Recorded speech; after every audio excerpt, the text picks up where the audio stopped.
नमस्कार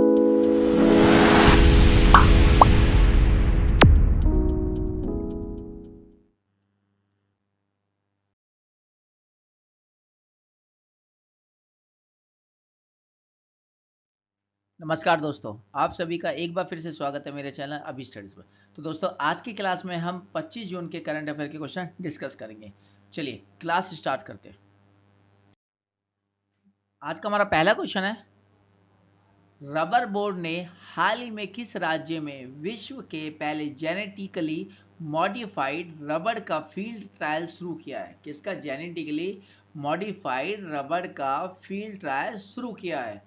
किसने स्टार्ट किया? रबर बोर्ड ने। तो कहाँ पे स्टार्ट किया वो हमको बताना है। असम, बिहार, गुजरात, झारखंड। तो दोस्तों इसका आंसर है ए, असम। हाँ जी, रबर बोर्ड ने असम में विश्व के पहले जेनेटिकली मॉडिफाइड रबर का फील्ड ट्रायल स्टार्ट किया है। रबर बोर्ड ने असम में दुनिया के पहले, हाँ जी, दुनिया का पहले जेनेटिकली मॉडिफाइड रबर का फील्ड ट्रायल शुरू कर दिया है।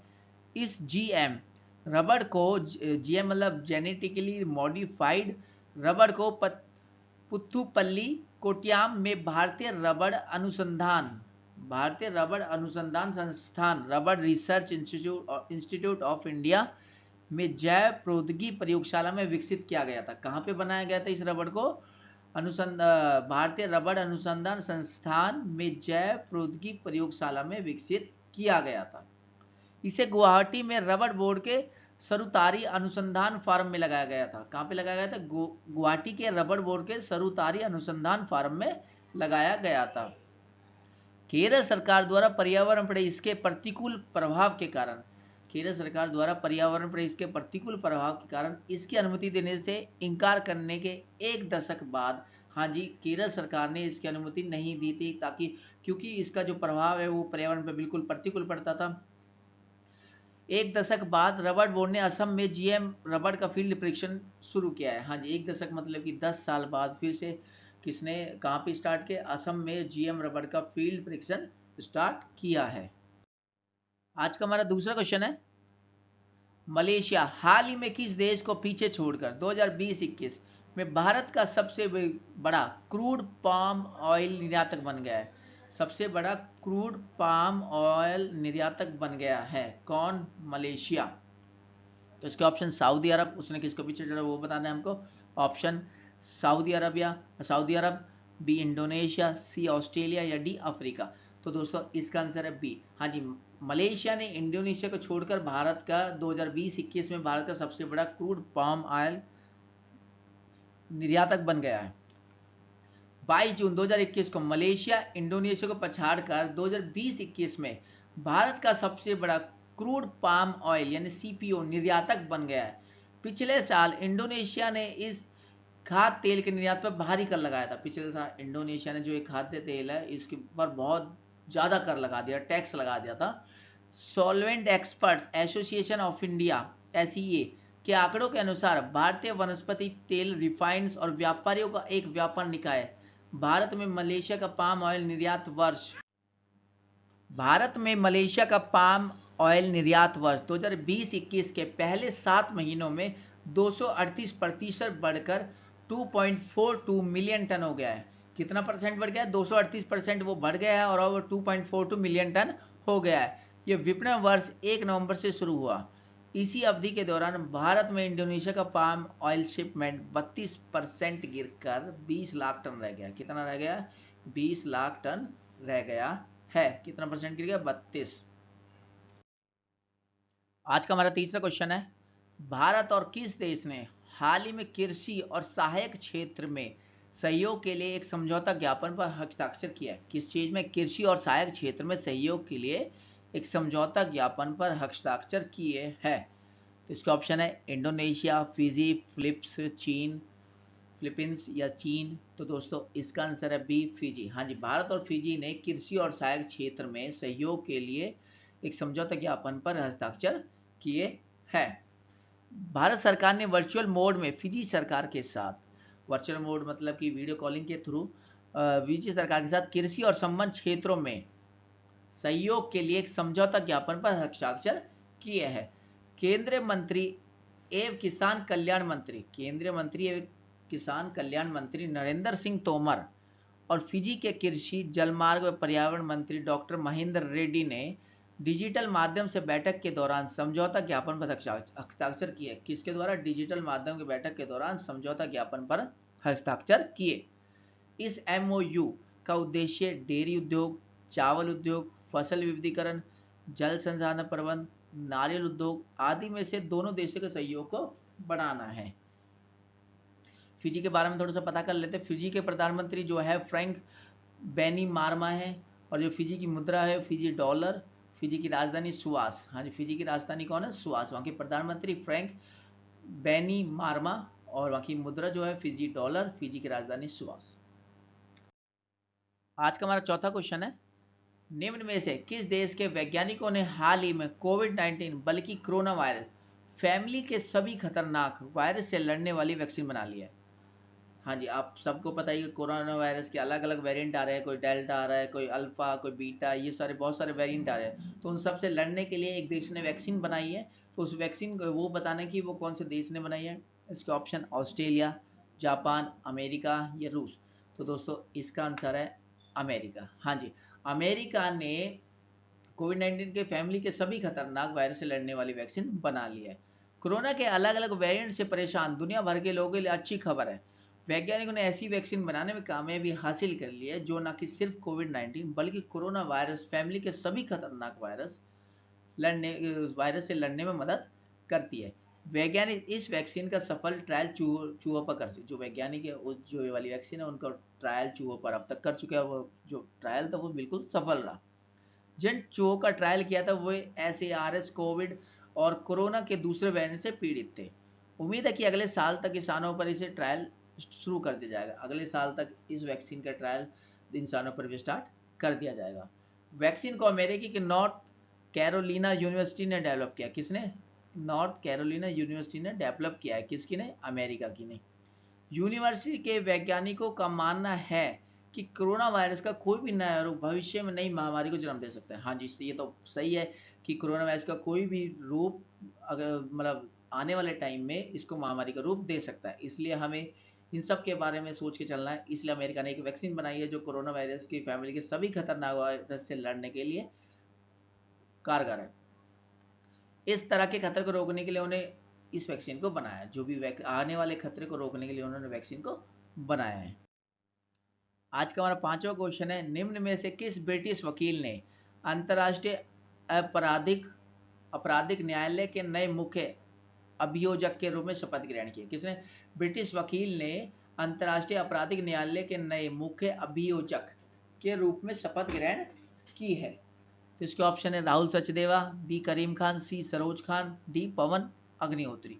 तो दोस्तों इसका आंसर है बी करीम खान। हाँ जी, करीम खान जी ने ब्रिटिश वकील ने अंतर्राष्ट्रीय आपराधिक न्यायालय के नए अभियोजक के रूप में शपथ ग्रहण की है। ब्रिटिश वकील करीम खान ने अंतर्राष्ट्रीय आपराधिक न्यायालय के नए मुख्य अभियोजक के रूप में शपथ ग्रहण की है। उन्होंने लाइब्रेरिया के पूर्व राष्ट्रपति पहले कौन थे? Charles Taylor. और केन्या के उपराष्ट्रपति विलियम रूटो, केन्या के उपराष्ट्रपति कौन है? विलियम रूटो का अंतर्राष्ट्रीय अदालतों में बचाव किया था। क्या कहते हैं? अंतर्राष्ट्रीय अदालतों में उनका बचाव किया था। ब्रिटिश वकील करीम खान को अभियोजक, अन्वेषक और बचाव पक्ष के वकील के रूप में अंतर्राष्ट्रीय अदालतों में वर्षों का अनुभव है। बचाव पक्ष के रूप में अंतर्राष्ट्रीय अदालतों में वर्षों का अनुभव है। हाँ जी, बहुत ज्यादा एक्सपीरियंस है करीम खान जी को। आज का हमारा छठा क्वेश्चन है, न्यायमूर्ति मुनीश्वर नाथ भंडारी को हाल ही में किस उच्च न्यायालय का कार्यवाहक मुख्य न्यायाधीश नियुक्त किया गया है? हाँ जी, किसको? न्यायमूर्ति मुनीश्वर नाथ भंडारी को किस उच्च न्यायालय का कार्यवाहक मुख्य न्यायाधीश नियुक्त किया गया है? इसके ऑप्शन है इलाहाबाद उच्च न्यायालय, कलकत्ता उच्च न्यायालय, दिल्ली उच्च न्यायालय, मद्रास उच्च न्यायालय। तो दोस्तों इसका आंसर है ए, इलाहाबाद उच्च न्यायालय। हाँ जी, न्यायमूर्ति जी को इलाहाबाद उच्च न्यायालय का कार्यवाहक मुख्य न्यायाधीश नियुक्त किया गया है। इलाहाबाद उच्च न्यायालय के मुख्य न्यायाधीश न्यायमूर्ति संजय यादव 25 जून का अवकाश ग्रहण करेंगे। जो इससे पहले थे वहां के कार्यवाहक मुख्य न्यायाधीश संजय यादव, वो 25 जून का अवकाश ग्रहण करने वाले हैं। उच्च न्यायालयों के मुख्य न्यायाधीश और न्यायाधीश 62 वर्ष की उम्र में सेवानिवृत्त होता है। 62 वर्ष की उम्र में वो रिटायर हो जाते हैं। देश के प्रधान न्यायाधीश और उच्चतम न्यायालय के न्यायाधीशों की सेवानिवृत्ति की उम्र 65 वर्ष है। जो देश के प्रधान न्यायाधीश है उनकी जो रिटायरमेंट की उम्र है वो 65 वर्ष है। आज का हमारा 7वां क्वेश्चन है, निम्न में से किस देश ने प्रसिद्ध टेनिस खिलाड़ी राफेल नाडाल के जन्मदिन को राष्ट्रीय टेनिस दिवस के रूप में घोषित किया है? हाँ जी, आप सबको पता होगी प्रसिद्ध फेमस टेनिस खिलाड़ी राफेल नाडाल, तो उनके जन्मदिन को एक देश ने राष्ट्रीय टेनिस दिवस बनाने की घोषणा की है। तो इसका option France, Australia, Spain, America. तो दोस्तों इसका आंसर है सी, स्पेन। हाँ जी, स्पेन ने प्रसिद्ध टेनिस खिलाड़ी राफेल नाडाल के जन्मदिन को राष्ट्रीय टेनिस दिवस के रूप में घोषित किया है। राफेल नाडाल परेरा जन्म इनका 1986 में हुआ था 3 जून। हाँ जी, 3 जून को इनका जन्मदिन मनाया जाता है। स्पेन के एक टेनिस खिलाड़ी है। कहाँ के है वो? स्पेन के। वे विश्व के नंबर 3 खिलाड़ी है। नडाल 20 ग्रैंड स्लैम एकल खिताब जीत चुके हैं। सिंगल्स में वो 20 ग्रैंड स्लैम जीत चुके हैं। एकल स्वर्ण पदक ओलंपिक 2008 में, एक record 36 ATP world tour master 1000 tournament में विजय रह चुके हैं। स्पेन डेविस कप टीम के साथ उन्होंने 2004, 2008, 2009 में डेविस कप भी जीता है। नाडाल 20 ग्रैंड स्लैम टूर्नामेंट जीत चुके हैं। वो अब तक 20 ग्रैंड स्लैम टूर्नामेंट जीत चुके हैं, जिसमें से 13 फ्रेंच ओपन भी है। हाँ जी, जिसमें से वो 13 फ्रेंच ओपन भी जीत चुके हैं। हाँ जी, स्पेन ने प्रसिद्ध टेनिस खिलाड़ी राफेल नाडाल के जन्मदिन को राष्ट्रीय टेनिस दिवस मनाने की घोषणा की है। आज का हमारा 8वां क्वेश्चन है, हाल ही में केंद्रीय स्वास्थ्य मंत्री डॉक्टर हर्षवर्धन द्वारा launch my joys and sorrows as a mother of a special child के लेखक कौन है? कौन सी बुक के my joys and sorrows as a mother of a special child के लेखक कौन है? ऑप्शन है डॉक्टर कृष्ण सक्सेना, सुमित खन्ना, राजेश सेठी, निधि कुमारी। तो दोस्तों इसका आंसर है ए, डॉक्टर कृष्ण सक्सेना। हाँ जी, डॉक्टर कृष्ण सक्सेना ने my joys and sorrows as a mother of a child book के लेखक कौन है? डॉक्टर कृष्ण सक्सेना। वर्धन ने केंद्रीय स्वास्थ्य और परिवार कल्याण मंत्री हर्षवर्धन ने कृष्णा सक्सेना की पुस्तक my joys and sorrows as a mother of a special child का अनुवाद किया है। वर्धन ने कहा है कि इस किताब को पढ़ने के लिए भाग्यशाली महसूस कर रहे हैं और सक्सेना द्वारा इस्तेमाल की जाने वाली सरल भाषा से प्रेरित है। हाँ जी, सक्सेना जी अपनी जो भी बुक लिखते हैं तो बहुत सरल भाषा यूज करते हैं। ये पुस्तक भारतीय मातृत्व की सर्वोत्तम परंपरा में से एक माँ की बहादुरी और धीरज का प्रतीक है। हाँ जी, इस किताब में एक माँ की बहादुरी और धीरज के प्रतीक बताई जा रही है। देश की तरह हमें भी ऐसी माँ को नमन करना चाहिए। देश की तरह जैसे देश नमन कर रहा है तो हमें भी ऐसी माँ को नमन करना चाहिए। सिर्फ माँ ही नहीं, मैं उम्मीद करता हूँ कि पिता इस किताब को पढ़कर एक बच्चे का पालन पोषण और एक पीढ़ी के पालन पोषण के बारे में जानेंगे। वर्धन जी कह रहे हैं कि इस किताब को पढ़कर जो पिता है वो भी इस किताब को एक बच्चे का पालन पोषण और एक पीढ़ी के पालन पोषण के बारे में जानेंगे कि एक माँ कैसे एक पीढ़ी को पालन पोषण करती है। आज का हमारा 9वां क्वेश्चन है, येलो गोल्ड 48 जिसे हाल ही में भारत में लॉन्च किया गया है, किस फसल की पहली व्यावसायिक किस्म है? कौन? येलो गोल्ड 48 अब इसको भारत में भी लॉन्च किया गया है, वो किस फसल की पहली व्यावसायिक किस्म है? ऑप्शन पीला तरबूज, पीला जामुन, पीला अनार, पीला सेब। तो दोस्तों इसका आंसर है पीला तरबूज। हाँ जी, येलो गोल्ड 48 जिसे हाल ही में भारत में लॉन्च किया गया है वह पीला तरबूज की पहली व्यावसायिक किस्म है। German agro chemical company Bayer ने भारत में सेमिनिस ब्रांड के तहत पहली बार पीले तरबूज की किस्म येलो गोल्ड 48 लॉन्च की है। किसने किया? जर्मो एग्रो केमिकल कंपनी बायर ने भारत में सेमिनिस ब्रांड के तहत पहली बार पीले तरबूज की किस्म येलो गोल्ड 48 लॉन्च किया। पीले तरबूज की किस्म को 2 साल के स्थानीय परीक्षणों के बाद भारत में व्यावसायिक रूप से पेश किया गया। 2 साल से इस पर परीक्षण चल रहा था, अब इसको भारत में व्यावसायिक रूप से पेश किया गया है। इस नई किस्म के साथ तरबूज उत्पादक बेहतर उपज क्षमता, बेहतर रोग और कीट सहनशीलता और उच्च रिटर्न का लाभ उठा सकते हैं। इसकी खेती अक्टूबर से फरवरी तक की जा सकती है। हाँ जी, जो ये पीला तरबूज है इसकी खेती अक्टूबर से फरवरी तक की जा सकती है। आज का हमारा 10वां क्वेश्चन है, हाल ही में लॉन्च पुस्तक हब्बा खातून के लेखक कौन है? हाँ जी, एक पुस्तक लॉन्च हुई थी हब्बा खातून, उसके लेखक के नाम बताना है। अरविंद कुमार, काजल सूरी, नवनीतम पाठक, इनमें से कोई नहीं। तो दोस्तों काजल सूरी जी ने एक पुस्तक हब्बा खातून लिखी थी। हाल ही में लॉन्च पुस्तक हब्बा खातून के लेखक काजल सूरी है। रंगमंच व्यक्ति अरविंद गौर ने काजल सूरी द्वारा लिखित पुस्तक हब्बा खातून का विमोचन किया। क्या किया उन्होंने?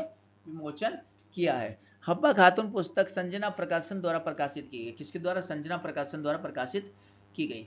हब्बा खातून, जिसे द नाइटिंगेल ऑफ कश्मीर की मानद उपाधि से भी जाना जाता है। किसे? द नाइटिंगेल ऑफ कश्मीर की मानद उपाधि से भी जाना जाता है। एक कश्मीरी कवि और तपस्वी थे। कौन थे? एक कश्मीरी कवि और तपस्वी थे। वे कश्मीर के अंतिम सम्राट यूसुफ शाह चक की पत्नी थी। कौन थे वो अंतिम सम्राट थे जो कश्मीर के? यूसुफ शाह चक, उनकी वो पत्नी थी। तो दोस्तों आज की क्लास में इतने। अगर वीडियो पसंद आए तो वीडियो को लाइक, शेयर एंड चैनल को सब्सक्राइब जरूर करें। जय हिंद, जय भारत।